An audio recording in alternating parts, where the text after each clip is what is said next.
Hello.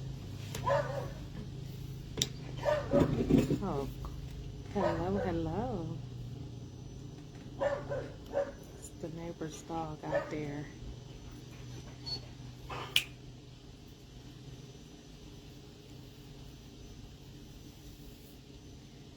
Hello.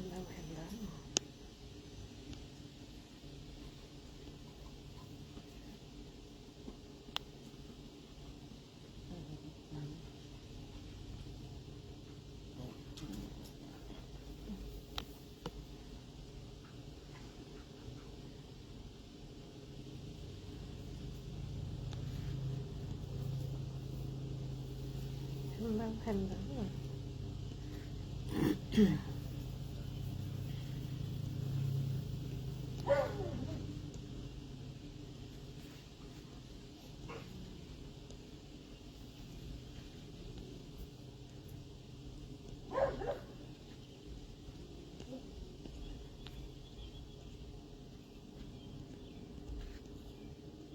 Hello.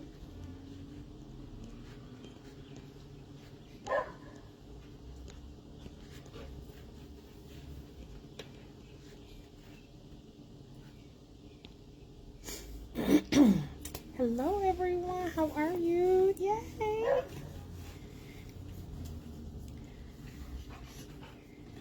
The neighbor's dog is barking, so please forgive the barking. It's the neighbor. But I want to be outside because it's so beautiful. I'm going to give it one more minute and then we're going to get started. How's everybody doing today? How's your Wednesday? What's been the highlight of your day?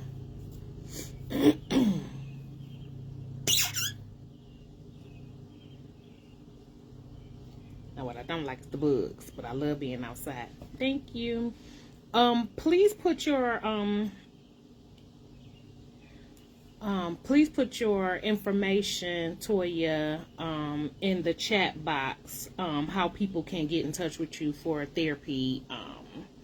Because it's gonna all go along with what we're talking about, getting help. So if you could put that in there. Hey, Angie. Hey, everybody. I don't want to start calling out names. Deborah and Brother Rogers and Giovanna and Mama Branch, Sister Rogers. Okay, I'm going to stop because I'm going to get myself in trouble if I was trying to waste time. So here we go. So as you guys know, my name is Monique. And I wanted to bring a little something from my heart to your ears. I had the privilege this past weekend to hear my confidant speak.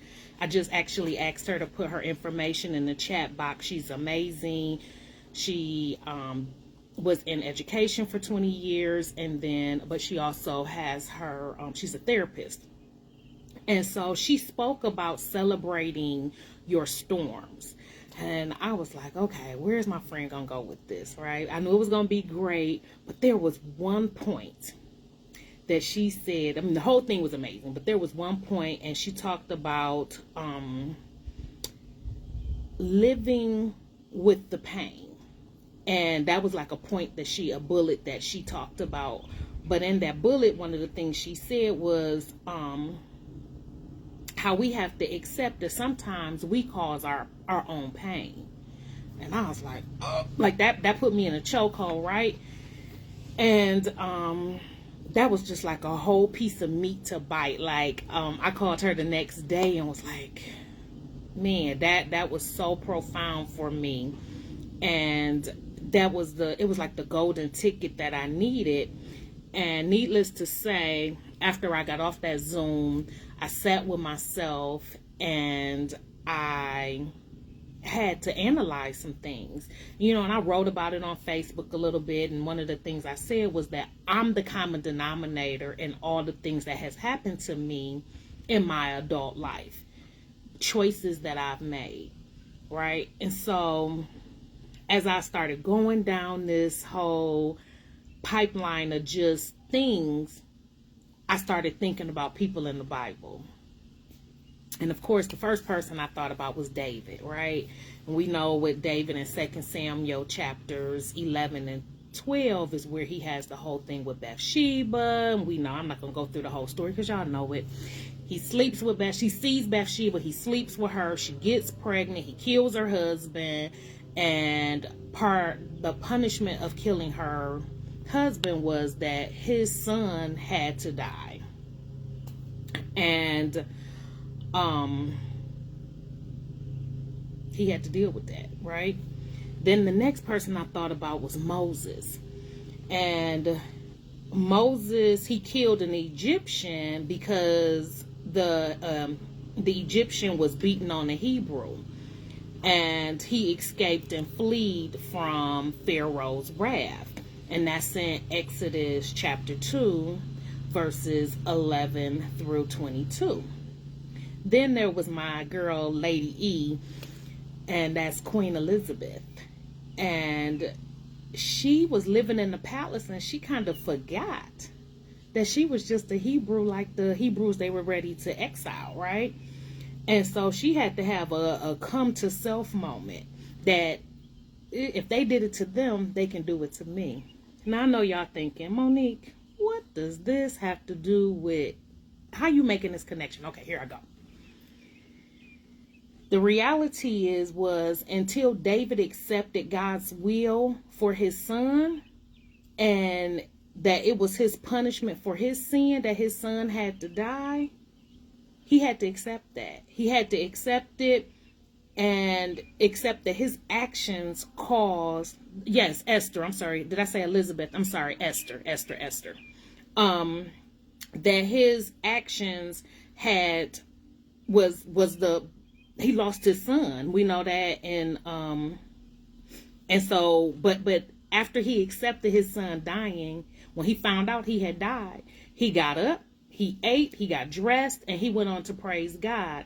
And we know that in 2 Samuel chapter 2, verses 20 through 22. Then we got to think about Moses. When Moses stopped running, God introduced him to his wife. Then God was able to use him to deliver his people. He had to go back to that place that he was running from. And we know that when he talks about the wife is in Exodus chapter 2, verses 21 through 22.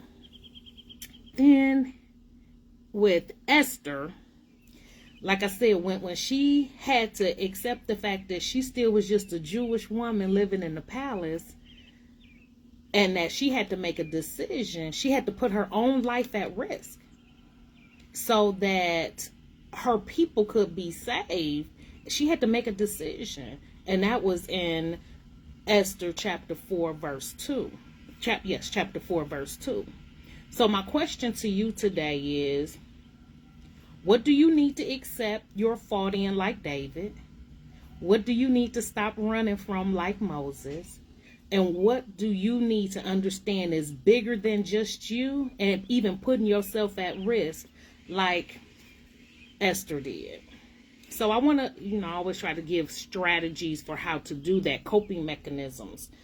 And so some coping mechanisms is number one, we have to ask God to reveal it, because sometimes we don't even know why we keep having this pattern, why we keep being the common denominator.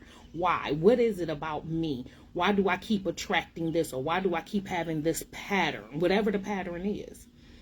Number two, you got to be honest with yourself. You got to stand in that spiritual mirror and be straight up honest with yourself. Number three, you got to accept the truth. Once you then ask God to reveal it, once you've been honest with yourself, you got to accept the truth. Number four, you got to forgive yourself. Number five, you can't allow others or even yourself to keep you in that box. You have to have enough strength to open the door and walk out that box. Because it's easy. Sometimes your toxicity becomes, even though I did the chat about, you'll rather have what makes you cry. It's because what makes you cry is normal to you. You know it's not good for you. It makes you cry. But you got to have enough strength to walk through the box.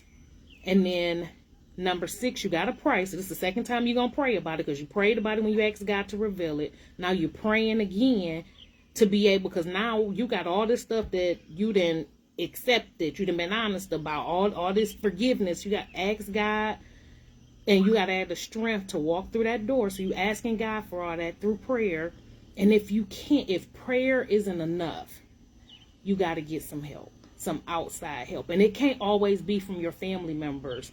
You know, Latoya talked about that in the thing. She said sometimes your family can't be the very people that help you, because they're also the very people that cause the problem. And then if I come to you for help, or I come to you to confront this thing, it may be I'm not ready to confront it. You might be ready to break free from the box you in, but I don't want to break through from my box, because I like my toxicity. I like where I'm at. So we got to be willing to seek out to help get unstuck. And it can't always be from the people who really love you. They may truly love you. They're not equipped. So you get with somebody who is. That's why I had Toya put her information on here. And I promise, if you do those things, you'll get unstuck. Gotta help you. He will give you the tools that you need to get unstuck. So I'm not going to keep y'all long today. That's it. It was real easy.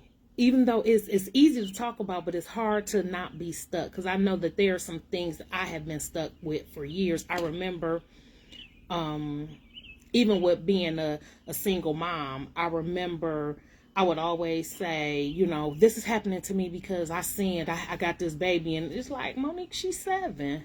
How long do you think God is going to be punishing you from a decision you made 8 years ago? But when you don't allow yourself to go through those 7 steps I talked about, you'll be stuck. You even though I had asked God 1,000,000 times for forgiveness, I hadn't forgiven me. So it was cast in the lake of forgetfulness, but I still was stuck. So I was making decisions based on being stuck. I couldn't move forward. So don't be like me. I tell y'all that all the time. Don't be a Monique. Be better, do better. So, all right, y'all.